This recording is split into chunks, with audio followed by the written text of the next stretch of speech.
शिक्षित बेरोजगार अपना जीवन यापन करने और परिवार का पेट पालने के लिए दर दर भटक कर आजीविका कमाने को मजबूर हो रहे हैं। इसका जीता जागता उदाहरण नीमच में हाट मैदान के पास जिला चिकित्सालय रोड पर नरसिंह चायवाला के नाम की थड़ी पर चाय बेचता राहुल नाम का युवक देखा जा सकता है। राहुल ने 12वीं उत्तीर्ण करने के बाद 3 साल जीएनएम नर्सिंग का कोर्स किया है। जीएनएम का कोर्स करने में उसने पिता के जीवन भर की खून पसीने की कमाई 4 लाख रुपए खर्च कर दी। कोर्स करने के बाद वह नौकरी की तलाश में दर दर भटक रहा है, लेकिन नौकरी नहीं मिली। प्राइवेट नर्सिंग होम में नौकरी के लिए हामी भी भरी गई तो मात्र 4000 रुपए वेतन देने की बात पर इससे कई गुना ज्यादा रुपया तो पत्थर फोड़ने वाले मजदूर को मिल जाता है, जबकि राहुल ने तो मेडिकल के नर्सिंग की पढ़ाई की है। शिक्षित बेरोजगार युवाओं की दुर्दशा के ऐसे सैकड़ों उदाहरण नीमच की सड़कों पर भी देखे जा सकते हैं। सरकार पकोड़े बेचकर रोजगार कमाने की बात कहती है, ये बात अब नीमच की सड़कों पर यथार्थ में नजर आने लगी है। राहुल के कंधों पर अपने घर के 5 सदस्यों की जिम्मेदारी है।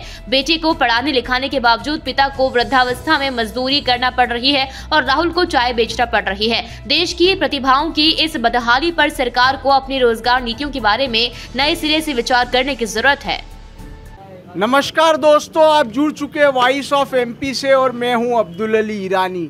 शिक्षित बेरोजगारों की स्थिति किस कदर बुरी है, इसका एक एग्जाम्पल आपको नीमच के सब्जी मंडी हाट मैदान हॉस्पिटल रोड के वहाँ पर मिल जाएगी, जहाँ पर एक चाय की थड़ी लगी हुई है नरसिंह चाय वाला के नाम से।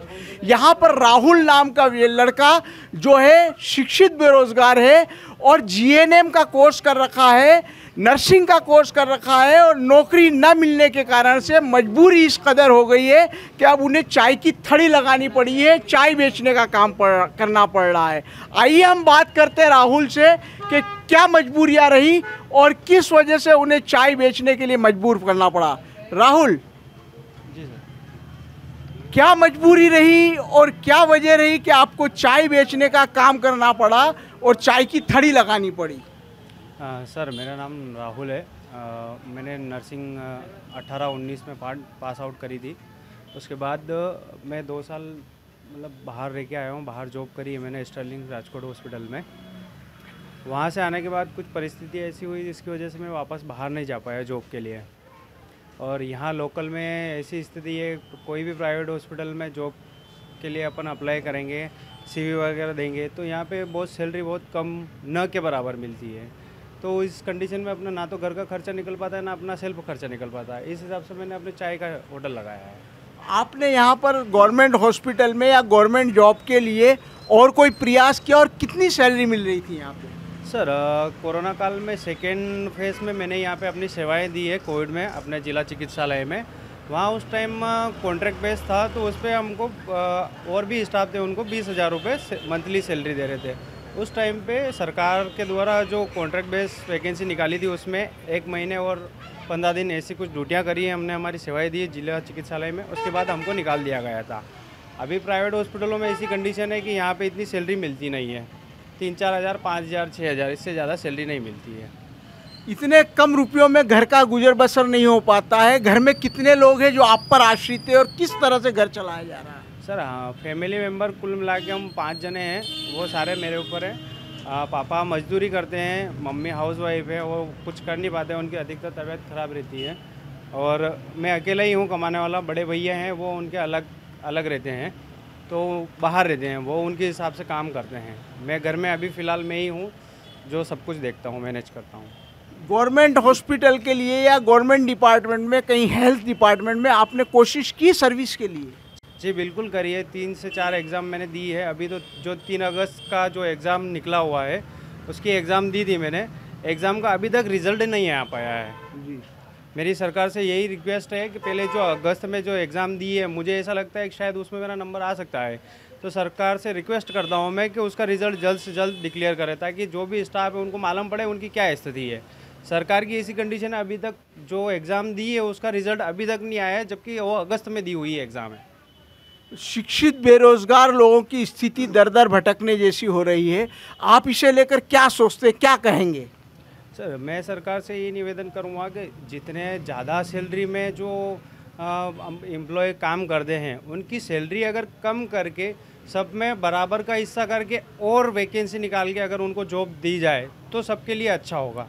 प्राइवेट नर्सिंग होम में आप काम करने गए, बहुत नाम मात्र का रुपया आपको मिल रहा था, वेतन मिलने की बात आई आपके सामने, तो क्या इसके लिए आप कुछ चाहते हैं कि कोई कम से कम कोई एक न्यूनतम वेतन फिक्स किया जाए, इसके लिए कोई न्यूनतम प्रतिफल मिले आप लोगों को काम के लिए, इसके लिए आप क्या कहना चाहेंगे? जी सर, प्राइवेट हॉस्पिटल में सबसे पहले तो ये कहना चाहूँगा कि जो भी न्यू स्टाफ जाता है, जब उसको एक्सपीरियंस नहीं है तो उसको ले मत। सबसे पहली बात तो ये, अगर उसको लेना है तो फिर हम एक्सपीरियंस वाले जो बंदे हैं, जो स्टाफ है, उनकी सैलरी न के बराबर होती है, क्योंकि वो जो एक्सपीरियंस वाला बंदा है जिसको जो सैलरी मिलनी चाहिए उस सैलरी में वो नए बंदे को रख लेते हैं। तो हमारा तो कहीं से कहीं तक सवाल पैदा ही नहीं होता है कि हमें वहाँ पे ज्वाइनिंग करेंगे, क्योंकि एक्सपीरियंस वाले बंदे की सैलरी वो ज़्यादा उस एक्सपीरियंस के हिसाब से मांगते हैं। और डॉक्टर्स वगैरह नए फ्रेशर बंदों को लेते हैं ताकि वो कम पैसे में, आधे स्टाफ तो ऐसे जाते हैं कि वो सीखने के हिसाब से चले जाते हैं, तो उनको क्या सीखने के हिसाब से वो पैसे नहीं भी मिलेंगे तो भी उनको चलेगा, क्योंकि वो वहाँ से सीख जाएंगे। पर इससे ज़्यादा नुकसान हम एक्सपीरियंस वालों को है कि हमारे पास एक्सपीरियंस होते हुए भी हम किसी प्राइवेट हॉस्पिटल में जाएंगे तो हमारी सैलरी बिल्कुल ना के बराबर होती है। जीएनएम का कोर्स करने में कितना समय आपने लगाया और आपने कितना रुपया खर्च हो गया इसमें? सर 3 साल लगाए हैं और 3-3.5 टोटल अमाउंट अभी तक का जो खर्च हुआ है इस चक्कर में 3-4 लाख रुपए तक का खर्च हो गया। 4 लाख खर्च कर दिया, 3 साल अपने जीवन के लगा दिए और 12 साल आपने पढ़ाई अलग से की, इसके बावजूद नौकरी नहीं मिल रही, क्या कहेंगे? सरकार से यही कहेंगे कि जितनी वैकेंसी आप निकालते हो उससे थोड़ी ज़्यादा निकालो। अब वैकेंसी निकलती है 2000 और फॉर्म डालते हैं लाखों में, तो अब 2000 की वैकेंसी में अगर आप मान लो कि 2000 वैकेंसी में 2000 स्टाफ लग गए तो बाकी के स्टाफ कहाँ जाएंगे? कोई सी भी वैकेंसी निकले उसमें सैलरी आप कम करो और हर स्टाफ को लेने की कोशिश करो।